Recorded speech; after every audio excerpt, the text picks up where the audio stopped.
Axis Bank presents Cyber Kote.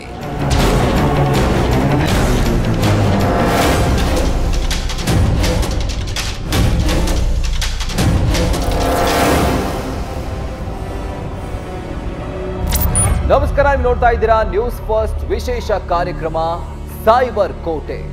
ನಾನು ರಾಹುಲ್ ದಯಾನ್.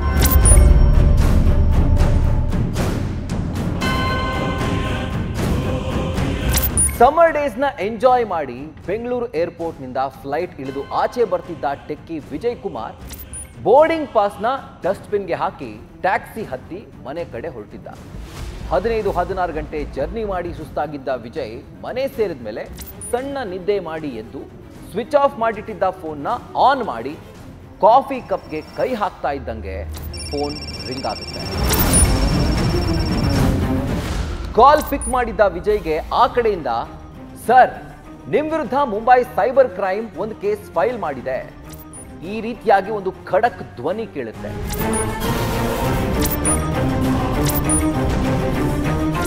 ಆ ಮಾತಿಂದ ಕಕ್ಕಾಬಿಕ್ಕಿಯಾದ Vijay, what, ಕೇಸಾ ಅಂತ ನಡುಗುವ ವಾಯ್ಸ್ ನಲ್ಲೇ ಕ್ವೆಶ್ಚನ್ ಮಾಡ್ತಾನೆ. ಆ ಟೈಮ್ಗಾಗ್ಲೇ ವಿಜಯ್ ಭಯದಲ್ಲಿ ತತ್ತರಿಸಿ ಹೋಗಿದ್ದ. ಈ ಭಯದಿಂದ ಆಚೆ ಬರುವಷ್ಟರಲ್ಲಿ ವಿಜಯ್ 11,83,00,000 ರೂಪಾಯಿ ಕಳ್ಕೊಂಡ್ಬಿಟ್ಟಿದ್ದ.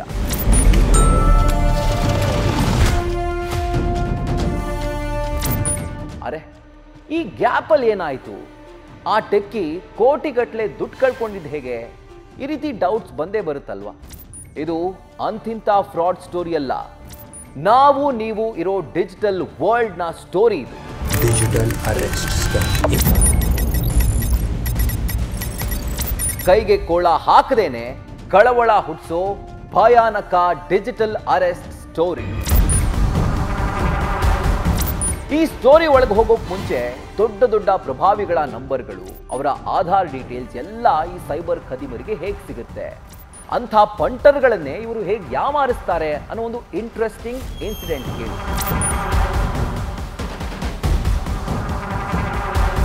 Digital arrest. ಇಂಟರ್ನೆಟ್ ಅನ್ನೋ ಜಗತ್ತಿಗೆ ಡೇರಿಂಗ್ ಆಗಿ ಎಂಟ್ರಿ ಕೊಟ್ಟಿದ್ದ ಮಹಾನ್ ಫ್ರಾಡ್ ಸಿಂಡಿಕೇಟ್ ಇದು. ಈ ಡಿಜಿಟಲ್ ಫ್ರಾಡ್ಗಳ ಹತ್ರ ಮೋಸ ಮಾಡಬೇಕಿದ್ದ ವ್ಯಕ್ತಿಗಳ phone number, Aadhaar, account number, ಹೀಗೆ ಎಷ್ಟೋ ಪರ್ಸನಲ್ ಡೀಟೇಲ್ಸ್ ಇರುತ್ತೆ. ಇಷ್ಟೆಲ್ಲ ಡೀಟೇಲ್ಸ್ ಆ ಡಾರ್ಕ್ ರೂಮ್ಗೆ ಹೇಗೆ ಸೇರ್ತಾವೆ ಅಂತ ಗೊತ್ತಾದ್ರೆ ಮೈಂಡ್ ಶೇಕ್ ಆಗೋದ್ರಲ್ಲಿ ಡೌಟೇ ಇಲ್ಲ. ಈ ಟೆಕ್ಕಿ ವಿಜಯ್ರನ್ನೇ ತಗೊಳ್ಳಿ. ಈ ಸ್ಟೋರಿ ಸ್ಟಾರ್ಟಿಂಗ್ ನಲ್ಲಿ ನೋಡಿದ್ರಲ್ವಾ, ಸಮ್ಮರ್ ಟೂರ್ಗೆ ಹೋಗಿ ಫ್ಲೈಟ್ ಇಳಿದಂತಹ ವಿಜಯ್ ಕೈನಲ್ಲಿದ್ದ ಬೋರ್ಡಿಂಗ್ ಪಾಸ್ನ ಹೊರಗೆ ಬಂದು ಕಸದ ಬುಟ್ಟಿ ಒಳಗಡೆ ಎಸೆದಿದ್ದ. ಅದೇ ವಿಜಯ್ ಮಾಡಿದ್ದ ಎಡವಟ್ಟು. ವಿಜಯ್ ಜರ್ನಿ ಮುಗಿದ ಮೇಲೆ ಬೋರ್ಡಿಂಗ್ ಪಾಸ್ನ ಬಿಸಾಕೋದು ಮಾಮೂಲಿಯಾಗಿ. ಹಾಗೆ ಈ ಬಾರಿ ಕೂಡ ಬೋರ್ಡಿಂಗ್ ಪಾಸ್ನ ಹೊರಗೆ ಬಿಸಾಕಿದ್ದ. ಆದ್ರೆ ಬಿಸಾಕಿದ ಬೋರ್ಡಿಂಗ್ ಪಾಸ್ ಒಬ್ಬ ಸೈಬರ್ ಖದೀಮನ ಕೈ ಸೇರಿತ್ತು. ಅದನ್ನ ಹಿಡ್ಕೊಂಡು ವಿಜಯ್ನ address, Aadhaar card, phone number ಎಲ್ಲಾ ಡೀಟೇಲ್ಸ್ ಮುಂದಿಟ್ಕೊಂಡು ಕೂತಿದ್ದ. ಇಲ್ಲಿಂದಾನೆ ವಿಜಯ್ಗೆ ಟ್ರ್ಯಾಪ್ ಮ್ಯಾಪ್ ಶುರುವಾಗಿತ್ತು.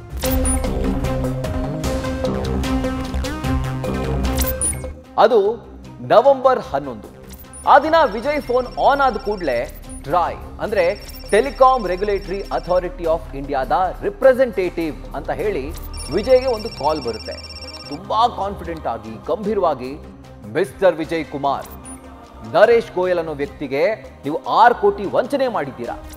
ನಿಮ್ಮ ಬ್ಯಾಂಕ್ ಅಕೌಂಟ್ ಡೀಟೇಲ್ಸ್ ಎಲ್ಲ ನಮಗೆ ಸಿಕ್ಕಿದೆ. ಆ ಅಕೌಂಟ್ ನಿಮ್ಮ ಆಧಾರ್ ಲಿಂಕ್ ಆಗಿರೋ ಸಿಮ್ ಕಾರ್ಡ್ ಅನ್ನೇ ಬಳಸಲಾಗಿದೆ. ಸೊ ನಿಮ್ಮ ನಂಬರ್ ಬ್ಲಾಕ್ ಮಾಡಲಾಗುತ್ತೆ ಅಂತ ಹೇಳ್ತಾನೆ. ವಿಜಯ್ಗೆ ಕೈಕಾಲ್ ನಡುಕ ಶುರುವಾಗಿ ಮಾತನ್ನ ತಡವರಿಸ್ತಾ, ನೋಡಿ, ಬಹುಶಃ ಇದು ರಾಂಗ್ ನಂಬರ್ ಅಂತ ಹೇಳ್ತಾ ಯೋಚಿಸೋ ಅಷ್ಟರಲ್ಲೇ ಆ ಕಡೆಯಿಂದ ಧ್ವನಿ ಮುಂದುವರಿಯುತ್ತೆ. ಒಂದ್ಸಾರಿ ನಿಮ್ಮ ವಾಟ್ಸ್ಆಪ್ ಚೆಕ್ ಮಾಡಿ ಅಂತ ಕೇಸ್ಗೆ ಸಂಬಂಧಪಟ್ಟಂತೆ ಒಂದು ಫೇಕ್ ನೋಟಿಸ್ ಕಾಪಿಯನ್ನ ಆ ಫೇಕ್ ಆಫೀಸರ್ಸ್ ವಿಜಯ್ಗೆ ಸೆಂಡ್ ಮಾಡ್ತಾರೆ.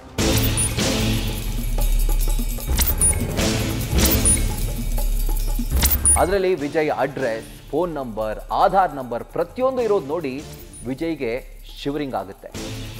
ಕಣ್ಮುಂದೆನೆ ತನ್ನ ಎಲ್ಲ ಡೀಟೇಲ್ಸ್ ಅಷ್ಟು ಪರ್ಫೆಕ್ಟ್ ಆಗಿರೋದನ್ನು ನೋಡಿದಂತಹ ವಿಜಯ್ ಎಲ್ಲೋ ಎಡವಟ್ಟಾಗುತ್ತಿದೆಯಲ್ಲ, ನಾನು ತಗಲಾಕೊಂಡಿದ್ದೀನಿ ಅಂತ ನಂಬಿಕೊಂಡು ಆ ಡಿಜಿಟಲ್ ಆಫೀಸರ್ಸ್ಗೆ ಸರೆಂಡರ್ ಆಗುತ್ತಾನೆ. ಸಾಫ್ಟ್ವೇರ್ ಇಂಜಿನಿಯರ್ ಆದ ವಿಜಯ್ ಕುಮಾರ್ KS ತನ್ನೆಲ್ಲ ಡೀಟೇಲ್ಸ್ ಅನ್ನ ಕರೆಕ್ಟ್ ಆಗಿರೋದನ್ನು ನೋಡಿ ಕಂಪ್ಲೀಟ್ ಆ ಫ್ರಾಡ್ ಕಾಲ್ ನಲ್ಲಿ ಇನ್ವಾಲ್ವ್ ಆಗಿ ಆ ಕಡೆಯಿಂದ ಕೇಳೋ ಪ್ರತಿಯೊಂದು ಪ್ರಶ್ನೆಗಳಿಗೆಲ್ಲ ಉತ್ತರಿಸ್ತಾ ಹೋಗ್ತಾನೆ.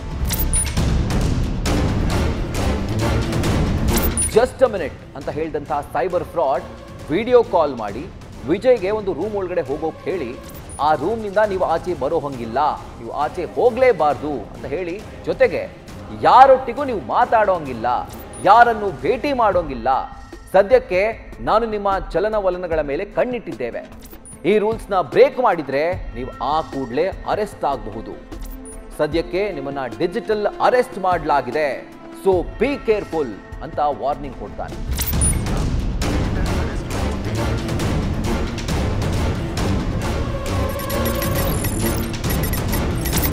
ಈ ಅರೆಸ್ಟ್ ಕಂಬಿಗಳ ಹಿಂದೆ ಹಾಕುವಂತ ಅರೆಸ್ಟ್ ಅಲ್ಲ, ಕೈ ಕೋಳ ಹಾಕಿ ಎಳ್ಕೊಂಡು ಹೋಗುವಂತ ಅರೆಸ್ಟ್ ಕೂಡ ಅಲ್ಲ, ಸ್ವಂತ ಮನೆಯೊಳಗೆ ಕೈನಲ್ಲಿರೋ ಫೋನ್ ಒಳಗೆ ಮಾಡುವಂತ ಅರೆಸ್ಟ್ ಇದೆ.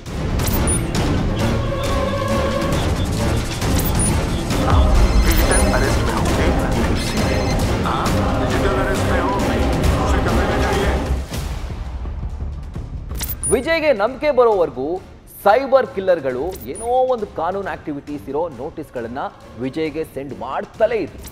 ಅದೆಲ್ಲವನ್ನ ನೋಡಿ ವಿಜಯ್ ತಾನು ಪಕ್ಕ ಯಾವುದೋ ಕೇಸ್ನಲ್ಲಿ ಸಿಕ್ಕಾಕೊಂಡ್ಬಿಟ್ಟಿದ್ದೀನಿ ಅಂತ ಮೈಂಡ್ಗೆ ತಗೊಂಡ್ಬಿಡ್ತಾನೆ.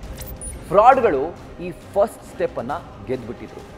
ಮುಂದೆ ಡಿಜಿಟಲ್ ವಿಚಾರಣೆ ಶುರುವಾಗುತ್ತೆ.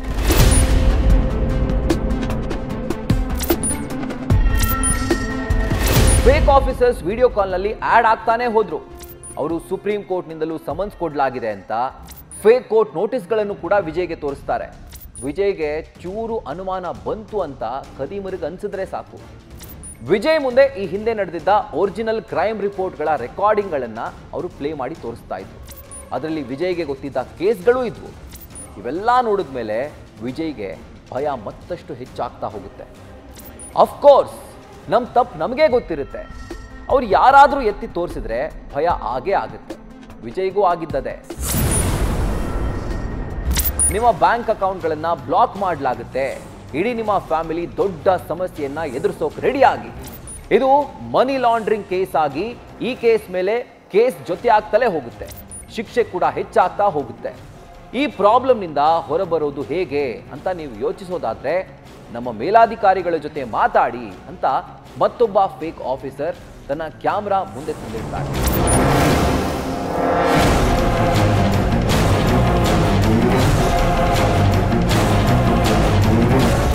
ಇವೆಲ್ಲ ನೋಡಿದ ಮೇಲೆ ವಿಜಯ್ಗೆ ಭಯ ಮತ್ತಷ್ಟು ಹೆಚ್ಚಾಗ್ತಾ ಹೋಗುತ್ತೆ. ಅಫ್ಕೋರ್ಸ್ ನಮ್ಮ ತಪ್ಪು ನಮಗೆ ಗೊತ್ತಿರುತ್ತೆ, ಅವ್ರು ಯಾರಾದರೂ ಎತ್ತಿ ತೋರಿಸಿದ್ರೆ ಭಯ ಆಗೇ ಆಗುತ್ತೆ. ವಿಜಯ್ಗೂ ಅದೇ ಆಗಿತ್ತು.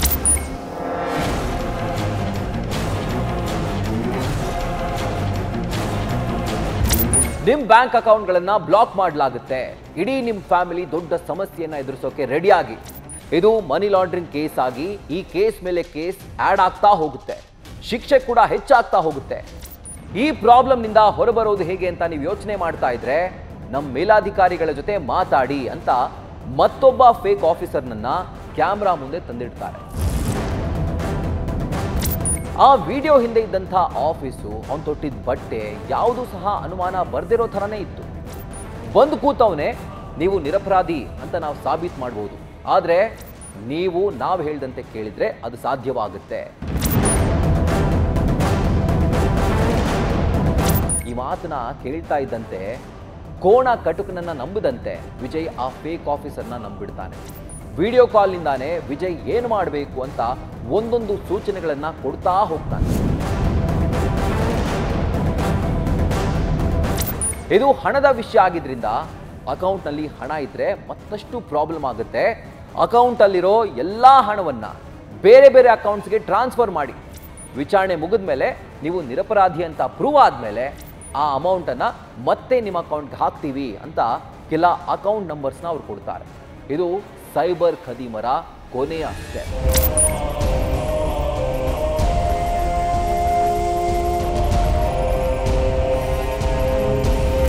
ಅವನು ಹೇಳ್ದಂತೆಯೇ ವಿಜಯ್ ಕೂಡ ಕೇಳ್ತಾನೆ. ಮೊದಲ ಬಾರಿ ಸ್ವಲ್ಪ ಹಣ, 2 ಬಾರಿ, 3ನೇ ಬಾರಿ ಹೀಗೆ ಚೂರೇ ಹಣವನ್ನು ಟ್ರಾನ್ಸ್ಫರ್ ಮಾಡ್ತಾ ಕೇವಲ 1 ತಿಂಗಳಲ್ಲಿ ಅಂದರೆ ಡಿಸೆಂಬರ್ 12ರ ಟೈಮಿಗೆ ಬರೋಬ್ಬರಿ 11,83,00,000 ಹಣವನ್ನು ಟ್ರಾನ್ಸ್ಫರ್ ಮಾಡಿರ್ತಾರೆ.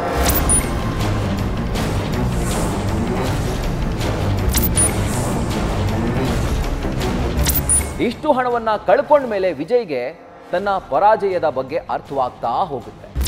ಡಿಜಿಟಲ್ ಅರೆಸ್ಟ್ನಿಂದ ರಿಯಾಲಿಟಿಗೆ ಬರೋ ಅಷ್ಟರಲ್ಲಿ ವಿಜಯ್ ಅಕೌಂಟ್ ಖಾಲಿ ಹೊಡಿತಿರುತ್ತೆ. ಹೀಗೆ ಹಲವು ದಿನಗಳು ಮನೆಯಲ್ಲಿ ಡಿಜಿಟಲ್ ಅರೆಸ್ಟ್ ಆಗಿದ್ದ ವಿಜಯ್ ಕೊನೆಗೂ ಅದರಿಂದ ಹೊರಗಡೆ ಬರ್ತಾರೆ. ತನ್ನ ಮೇಲೆ ಇರೋದು ನಿಜವಾದ ಕೇಸ್ಗಳೇನಾ ಅಂತ ಎನ್ಕ್ವೈರಿ ಮಾಡ್ತಾರೆ. ಬಟ್ ವಿಜಯ್ ಮೇಲೆ ಯಾವುದೇ ಕೇಸ್ ರಿಜಿಸ್ಟರ್ ಆಗಿರಲಿಲ್ಲ, ಯಾವುದೇ ತನಿಖೆಗಳು ನಡೆದಿರಲಿಲ್ಲ. ಇದೆಲ್ಲ ಒಂದು ಸ್ಕ್ಯಾಮ್ ಅನ್ನೋ ಸತ್ಯ ವಿಜಯ್ಗೆ ಗೊತ್ತಾಗುವಷ್ಟರಲ್ಲೇ ಕಾಲ ಮೀರಿಬಿಟ್ಟಿರುತ್ತೆ.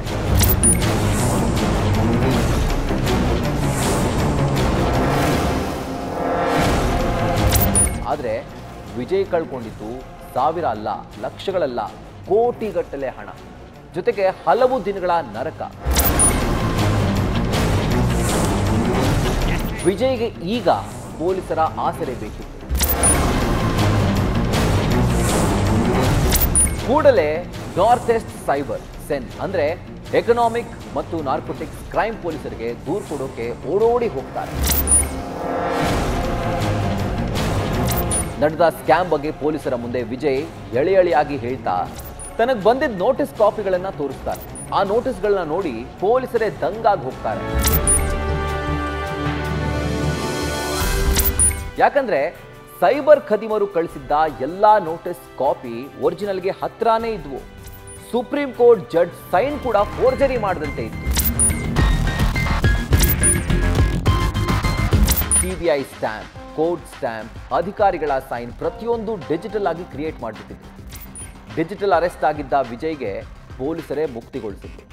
ಈಗ ನಿಜವಾದ ಖದೀಮರನ್ನ ಹಿಡಿಯೋ ಸಮಯ ಅಂತ ಸೈಬರ್ ಕಳ್ಳರ ಬೇಟೆಗೆ ಇಳಿದಿದ್ರು.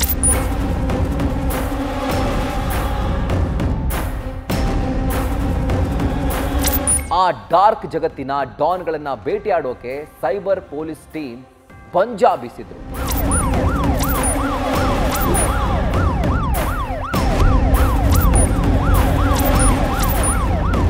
ಟೆಕ್ಕಿ ವಿಜಯ್ ಕುಮಾರ್ಗೆ ಅಷ್ಟೋ ಇಷ್ಟೋ ಟೆಕ್ನಾಲಜಿ ಬಗ್ಗೆ ಗೊತ್ತಿತ್ತು. ಬಟ್ ಆ ಟೆಕ್ನಾಲಜಿಯಲ್ಲಿ ನಡೀತಾ ಇದ್ದ ದಂಧೆ ಬಗ್ಗೆ ಮಾತ್ರ ಅಷ್ಟಾಗಿ ಗೊತ್ತಿರಲಿಲ್ಲ. ಆತ ಡಿಜಿಟಲ್ ಅರೆಸ್ಟ್ ಆಗಿದ್ದ ಅಷ್ಟೂ ದಿನದಲ್ಲಿ ಫ್ರೆಂಡ್ಸ್ ಹತ್ರ ಆಗಲಿ, ರಿಲೇಟಿವ್ಸ್ ಹತ್ರ ಆಗಲಿ, ಕೊಲೀಗ್ಸ್ ಹತ್ರ ಆಗಲಿ ಇದರ ಬಗ್ಗೆ ಡಿಸ್ಕಷನ್ನೇ ಮಾಡಿಲ್ಲ. ಯಾಕಂದ್ರೆ ಆ ರೇಂಜ್ಗೆ ಆ ಸೈಬರ್ ಫ್ರಾಡ್ಸ್ ವಿಜಯ್ಗೆ ಬ್ರೇನ್ ವಾಶ್ ಮಾಡಿ ಭಯ ಹುಟ್ಟಿಸಿದ್ರು. 11,83,00,000 ಅಂದ್ರೆ ಸಣ್ಣ ಅಮೌಂಟ್ ಏನಲ್ಲ. ಬಟ್ ವಿಜಯ್ ಸ್ವಲ್ಪ ಮೆಚ್ಯೂರ್ ಆಗಿ ಥಿಂಕ್ ಮಾಡಿದಿದ್ರೆ ಈ ಡಾರ್ಕ್ ವರ್ಲ್ಡ್ಗೆ ಸಿಕ್ಕಿ ಬಿದ್ದಿದ್ರು ಸಹ ಹೊರಗಡೆ ಬರ್ಬೋದಾಗಿತ್ತು. ಆದರೆ ವಿಜಯ್ ಪ್ರಯತ್ನಗಳನ್ನ ಮಾಡಲೇ ಇಲ್ಲ. ಇತ್ತೀಚೆಗೆ ನೀವೊಂದು ವಿಷಯ ಗಮನಿಸಿದ್ರ? ಸೈಬರ್ ಖದೀಮರ ಬಲೆಗೆ ಓದ್ದವರು, ಓದ್ದೇ ಇದ್ದವರು, ಟೆಕಿಗಳು, ಬಿಸ್ನೆಸ್ ಮ್ಯಾನ್ಗಳು ಎಲ್ಲರೂ ಇವರ ಬಲೆಗೆ ಬೀಳ್ತಲೇ ಇದ್ದಾರೆ.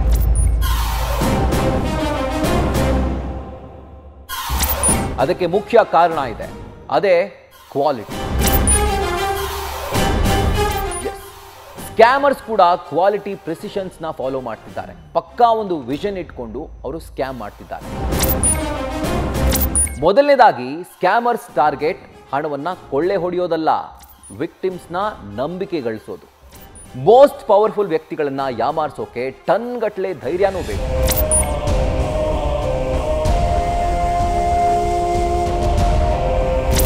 ಒಂದು court set, supreme court orders, ED orders, ಎಂಬ್ಲಮ್ಗಳು, ಸಿಗ್ನೇಚರ್ಗಳು, ಹೀಗೆ ಗವರ್ಮೆಂಟ್ ಅಫಿಷಿಯಲ್ಸ್ ಅಂತ ಅನ್ನಿಸ್ಕೊಳ್ಳುವಂಥ ಒಂದು ಪ್ರಾಸೆಸ್ನ ಅವರು ಸೆಟ್ ಮಾಡಿಕೊಂಡು ವಿಕ್ಟಿಮ್ಗಳನ್ನು ಶೇಕ್ ಮಾಡಿ ಬಿಸಾಕ್ತಾರೆ. ಅಂದರೆ ಆ ಡಾರ್ಕ್ ಟೀಮ್ ಸ್ಟ್ರೆಂತ್ ಎಂಥದ್ದು ಅಂತ ನೀವೇ ಜಸ್ಟ್ ಇಮ್ಯಾಜಿನ್ ಮಾಡ್ಕೊಳ್ಳಿ.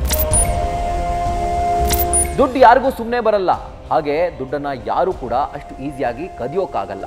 ಬಟ್ ಸೈಬರ್ ಕಿಲ್ಲರ್ಗಳು ಒಬ್ಬ CBI ಆಫೀಸರ್ ಆಗಿ, ಒಬ್ಬ ಪೊಲೀಸ್ ಆಫೀಸರ್ ಆಗಿ ID ಕಾರ್ಡ್ಗಳನ್ನು ಇಟ್ಕೊಂಡು ನಿಮ್ಮ ಮುಂದೆ ವಿಡಿಯೋ ಕಾಲ್ನಲ್ಲಿದ್ದು ಸಿಂಪಲ್ ಆಗಿ ಅಕೌಂಟ್ಗಳನ್ನು ದೋಚಿಬಿಡ್ತಾರೆ. ತಪ್ಪು ಮಾಡದೆ ಇದ್ದವರು ಧೈರ್ಯವಾಗಿ ಅವರ ಜೊತೆ ವಾಗ್ವಾದ ನಡೆಸಿ ಬಚಾವಾಗೋ ಚಾನ್ಸ್ ಇದೆ. ಆದರೆ ಯಾವುದಾದ್ರೂ ತಪ್ಪು ಮಾಡಿ ಸಿಕ್ಕಿ ಬಿದ್ದಿದ್ರೆ ಇಂಥ ಕಾಲ್ಸ್ಗೆ, ಇಂಥ ಬೆದರಿಕೆಗೆ ನಡುಗ್ ಹೋಗ್ತಾರೆ. ಈ ವೀಕ್ನೆಸ್ಸೇ ಖದೀಮರಿಗೆ ಪ್ಲಸ್.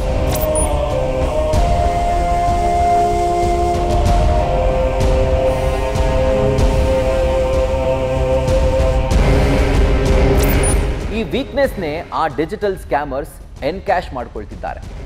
ವಿಜಯ್ ಕುಮಾರ್ 11,83,00,000 ಕಳ್ಕೊಂಡಿದ್ದು ಕೂಡ ಹೀಗೇನೆ. ನಡೆದಿದ್ದೆಲ್ಲವನ್ನ ಡೀಟೇಲ್ ಆಗಿ ಪರಿಶೀಲನೆ ನಡೆಸಿದ ಸೈಬರ್ ಪೊಲೀಸ್ ವಿಜಯ್ ಕುಮಾರ್ ಹಣ ಸೆಂಡ್ ಮಾಡಿದ್ದ ಅಕೌಂಟ್ಗಳನ್ನ ಫ್ರೀಸ್ ಮಾಡೋಕೆ ಹೇಳ್ತಾರೆ. ಆದ್ರೆ ಇದು ಆದಷ್ಟು ಬೇಗ ಆಗಿದ್ದಿದ್ರೆ ರಿಸಲ್ಟ್ ಇನ್ನೂ ಬೇಗ ಸಿಗ್ತಾ ಇತ್ತು. ಬಟ್ ವಿಜಯ್ನ ಸೈಬರ್ ಸ್ಕ್ಯಾಮರ್ಸ್ ಯಾಮಾರಿಸಿ ತಿಂಗಳ ಹತ್ರ ಆಗ್ಬಿಟ್ಟಿತ್ತು. ಸದ್ಯಕ್ಕೆ ಸ್ಕ್ಯಾಮರ್ಸ್ ಅಕೌಂಟ್ಗಳನ್ನ ಫ್ರೀಸ್ ಮಾಡಲಾಗಿತ್ತು. ಪೊಲೀಸರ ಮುಂದಿನ ಹೆಜ್ಜೆ ಡಿಜಿಟಲ್ ಫುಟ್ ಪ್ರಿಂಟ್ಗಳ ಮೇಲೆ ಸೀಕ್ರೆಟ್ ಆಪರೇಷನ್ ನಡೆಸೋದಾಗಿತ್ತು. ವಿಜಯ್ ಕುಮಾರ್ ಕೇಸ್ನ ಹ್ಯಾಂಡಲ್ ಮಾಡೋಕೆ ಒಂದು ಸ್ಪೆಷಲ್ ಟೀಮ್ ರೆಡಿ ಆಗಿರುತ್ತೆ.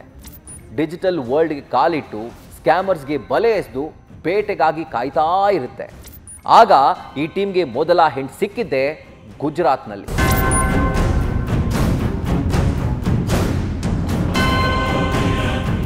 ಅಲ್ಲಿ ಕೆಲ ಅಕೌಂಟ್ಸ್ಗೆ ಕೋಟಿಗಟ್ಟಲೆ ಬ್ಲ್ಯಾಕ್ ಮನಿ ಟ್ರಾನ್ಸ್ಫರ್ ಆಗಿತ್ತು. ಆ account billionaire trader Dhaval Bhai Shah ಅನ್ನೋ ಬಿಸ್ನೆಸ್ ಮೆನ್ದು ಅಂತ ಗೊತ್ತಾಗುತ್ತೆ. ಇಲ್ಲಿಂದ ಸ್ಪೆಷಲ್ ಟೀಮ್ನ ಬೇಟೆ ಶುರುವಾಗುತ್ತೆ.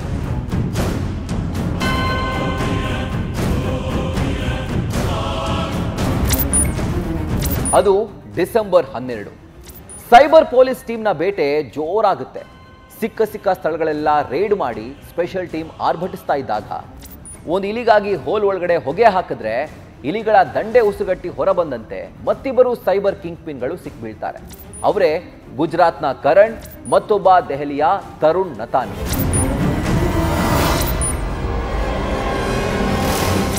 ಇವರಲ್ಲಿ ಒಬ್ನು ಸೈಬರ್ ರಿಂಗ್ನ ಲಾಜಿಸ್ಟಿಕ್ಸ್ ಹ್ಯಾಂಡ್ಲರ್ ಆಗಿದ್ರೆ ಮತ್ತೊಬ್ಬ ಸ್ಕ್ಯಾಮ್ಗೆ ಫೇಕ್ ಸಿಮ್ ಕಾರ್ಡ್ಗಳನ್ನ ಸಪ್ಲೈ ಮಾಡ್ತಿದ್ದ. ಇನ್ನೊಂದು ಶಾಕಿಂಗ್ ವಿಚಾರ ಏನು ಗೊತ್ತಾ? ಈ ಫೇಕ್ ಸಿಮ್ ಕಾರ್ಡ್ಗಳನ್ನೆಲ್ಲ ದುಬೈಗೆ ಸ್ಮಗ್ಲಿಂಗ್ ಮಾಡಲಾಗ್ತಾ ಇತ್ತು. ಈ ಸ್ಕ್ಯಾಮ್ನ ಕೋಆರ್ಡಿನೇಟ್ ಮಾಡೋಕೆ ದುಬೈನಲ್ಲಿ ಒಬ್ಬ ಮಾಸ್ಟರ್ ಮೈಂಡ್ ಇದ್ದಾನೆ ಅಂತ ಗೊತ್ತಾಗುತ್ತೆ. ಈ ಧವಲ್ ಭಾಯ್ ಶಾ ಅನ್ನೋ ಖದೀಮ ಈ ಟೆಕಿ ಸ್ಕ್ಯಾಮ್ನಿಂದ 7.5 ಕೋಟಿ ಪಡೆದಿರ್ತಾನೆ. ಕರಣ್ ವಂಚನೆ ಮಾಡಿದ್ದ ಹಣ ಎಲ್ಲ ಬೇರೆ ಬೇರೆ ಅಕೌಂಟ್ಸ್ಗಳಲ್ಲಿ ತುಂಬ್ತಾ ಇರ್ತಾನೆ. ತರುಣ್ ಸಿಮ್ ಕಾರ್ಡ್ಸ್ ಎಲ್ಲ ಸಪ್ಲೈ ಮಾಡ್ತಾ ಸ್ಕ್ಯಾಮರ್ಸ್ಗೆ ಇನ್ನಷ್ಟು ಬೂಸ್ಟ್ ಮಾಡ್ತಾ ಇರ್ತಾನೆ. ಈ ಹವಾಲಾ ಜಾಲದಲ್ಲಿ ದುಬೈನಲ್ಲಿ ಹ್ಯಾಂಡ್ಲರ್ಸ್ಗಳು ಸೇರಿ ತುಂಬಾ ದೊಡ್ಡವರು ಇನ್ವಾಲ್ವ್ ಆಗಿರಬಹುದು ಅನ್ನೋ ಡೌಟ್ ಈ ಸ್ಪೆಷಲ್ ಟೀಮ್ಗೆ ಬರುತ್ತೆ. ಒಂದ್ ಕಡೆ ಸಿಕ್ಕ ಮೂವರನ್ನ ಎನ್ಕ್ವೈರಿ ಮಾಡ್ತಾ ದುಬೈನ ಕಿಂಗ್ ಪಿನ್ ಮೇಲೆ ಸೈಬರ್ ಪೊಲೀಸ್ ಟೀಮ್ ಹದ್ದಿನ ಕಣ್ಣಿಟ್ಟಿರುತ್ತೆ. ರಾಷ್ಟ್ರದಾದ್ಯಂತ ಇಂಥ ಡಿಜಿಟಲ್ ಅರೆಸ್ಟ್ಗೆ ಸಂಬಂಧಪಟ್ಟಂತಹ ಪಟ್ಟಿಯನ್ನ ರೀಓಪನ್ ಮಾಡಿ ಸ್ಕ್ಯಾಮರ್ಸ್ಗೆ ಚೆಕ್ ಮೇಟ್ ಇಡೋಕೆ ಟೀಮ್ ಸಿದ್ಧವಾಗಿದೆ. ಕಡೆಗೆ ಒನ್ ಫೈನ್ ಡೇ ಖದೀಮರೆಲ್ಲ ಪೊಲೀಸರ ಪಂಜಾಗೆ ಸಿಕ್ಕಿಬೀಳ್ತಾರೆ.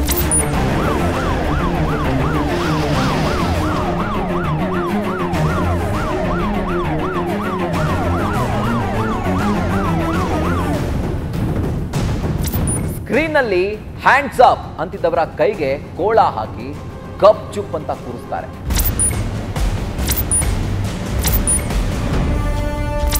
ಸಮಾಜಕ್ಕೆ ಟೆಕ್ಕಿ ವಿಜಯ್ ಕುಮಾರ್ ಕೇಸ್ ಒಂದು ಎಚ್ಚರಿಕೆಯ ಗಂಟೆ ಸದ್ದು. ಯಾಕಂದ್ರೆ ಈ ಡಿಜಿಟಲ್ ಯುಗದಲ್ಲಿ ಕಳ್ಳಕಾಕರು ಮನೆಗಳಿಗೆ ನುಗ್ಗುವಂಥ ನೆಸೆಸಿಟಿನೇ ಇಲ್ಲ. ಜಸ್ಟ್ ಒಂದು ಕಾಲ್ ಮಾಡಿದರೆ ಸಾಕು, ಲಕ್ಷಗಳು ಕೋಟಿಗಳು ಅವರ ಬೆರಳ ತುದಿಯಲ್ಲಿರುತ್ತೆ. ವಿಜಯ್ ಕೂಡ ಡಿಜಿಟಲ್ ಪೇಮೆಂಟ್ಗಳನ್ನ ಬಳಸ್ತಾ ಇದ್ರು ಕೂಡ ಅದರಿಂದ ಆಗೋ ಅನಾಹುತದ ಕಡೆ ಗಮನ ಕೊಟ್ಟಿದ್ದಿದ್ರೆ ಈ ದಿನ ವಿಜಯ್ ಲೈಫ್ನಲ್ಲಿ ಈ ಕೇಸ್ ಒಂದು ಮಚ್ಚೆಯಂತೆ ಉಳಿತಾ ಇರಲಿಲ್ಲ.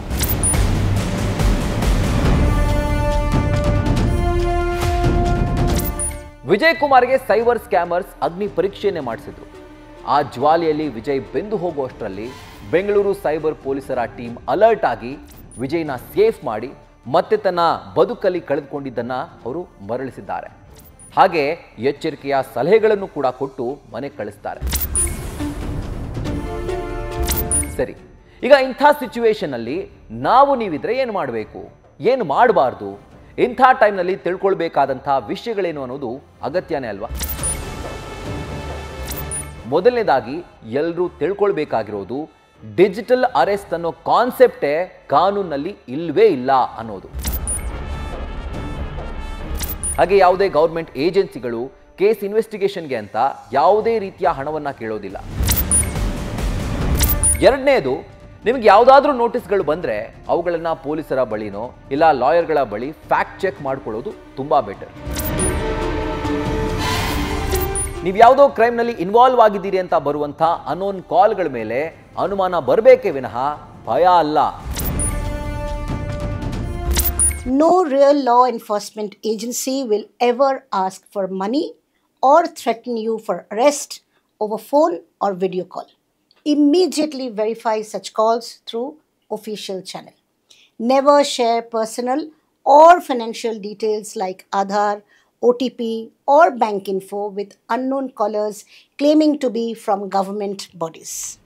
ಒಂದು ವೇಳೆ ಹಾಗೆ ಬಂದ ಕಾಲ್ಸ್ನಿಂದ ಭಯ ಆದರೆ ಆ ಕಾಲ್ನ ನಿಮಗೆ ಹ್ಯಾಂಡಲ್ ಮಾಡೋಕ್ಕೆ ಆಗದೇ ಇದ್ದರೆ ಕೂಡಲೇ ಸೈಬರ್ ಕ್ರೈಮ್ ಹೆಲ್ಪ್ಲೈನ್ ನಂಬರ್ 1930 ಅಂದರೆ 1930ಗೆ ಕಾಲ್ ಮಾಡಿ ತಿಳಿಸಿ. ಬಾಕಿ ಕೆಲಸಗಳನ್ನ ಸೈಬರ್ ಟೀಮೇ ನೋಡ್ಕೊಳ್ಳುತ್ತೆ. ಸ್ಕ್ಯಾಮರ್ಸ್ ಕೇಳಿದ್ಕೆ ಹಣವನ್ನು ನೀವೇನಾದರೂ ಕಳಿಸಿದ್ದೇ ಆದರೆ ಗಾಬರಿ ಪಡೋಕೆ ಹೋಗ್ಬೇಡಿ. ನೀವು ಸೀದಾ ನಿಮ್ಮ ಬ್ಯಾಂಕ್ಗೆ ಭೇಟಿ ಕೊಡಿ. ಬ್ಯಾಂಕ್ ದೂರ ಇದ್ರೆ ನಿಮ್ಮ ಬ್ಯಾಂಕ್ನ ಕಸ್ಟಮರ್ ಕೇರ್ಗೆ ಅಥವಾ ಫ್ರಾಡ್ ಡಿಪಾರ್ಟ್ಮೆಂಟ್ಗೆ ಕಾಲ್ ಮಾಡಿ. ಈಗೆಲ್ಲ ವಂಚನೆಗಳು ಹೆಚ್ಚಾಗಿದ್ರಿಂದ ಎಲ್ಲ ಬ್ಯಾಂಕ್ಗಳು 24/7 ಹೆಲ್ಪ್ಲೈನ್ ನಂಬರ್ಸ್ನ ಕಸ್ಟಮರ್ಸ್ಗಾಗಿ ಇಟ್ಟಿದ್ದಾವೆ. ಸ್ಕ್ಯಾಮ್ ಬಗ್ಗೆ ನೀವು ಮಾಹಿತಿ ತಿಳಿಸ್ತಾ ಇದ್ದಂತೆ ಬ್ಯಾಂಕ್ಗಳು ನಿಮ್ಮ ಅಕೌಂಟನ್ನು ಕೂಡಲೇ ಫ್ರೀಸ್ ಮಾಡ್ತಾವೆ. ಟೆಂಪ್ರವರಿಯಾಗಿ ನಿಮ್ಮ ಅಕೌಂಟ್ನ ಎಲ್ಲ ಟ್ರಾನ್ಸಾಕ್ಷನ್ ನಿಂತು ಹೋಗುತ್ತೆ. ಹಾಗೆ ಈ ಸ್ಕ್ಯಾಮರ್ಸ್ನ ಅಕೌಂಟ್ಗಳನ್ನು ಕೂಡ ಫ್ರೀಸ್ ಮಾಡಲಾಗುತ್ತೆ. ಆಗ ನಿಮ್ಮ ಹಣ ಸೇಫ್ ಆಗಿರೋ ಚಾನ್ಸಸ್ ತುಂಬ ಇರುತ್ತೆ.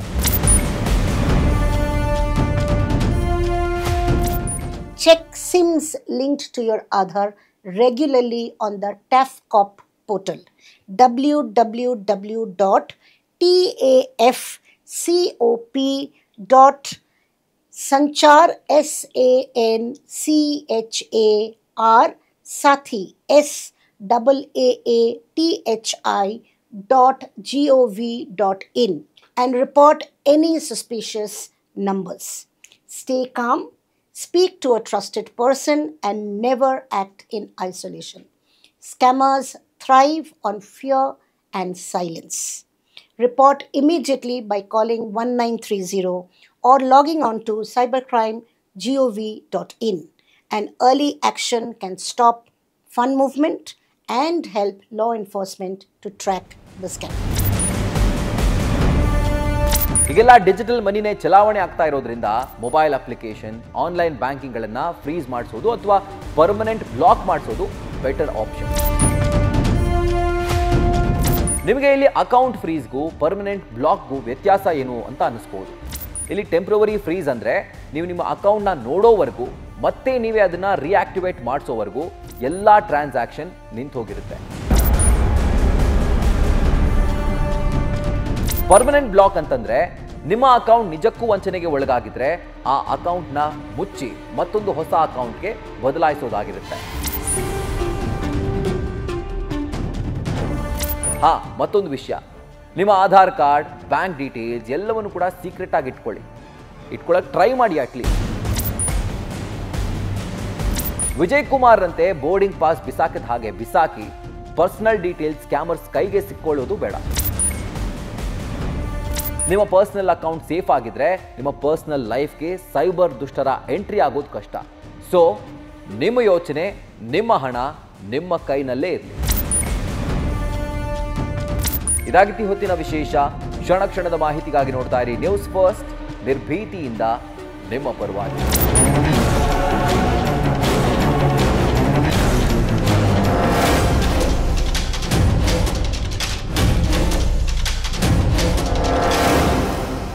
Presented by Axis Bank. Manapurvaka Open.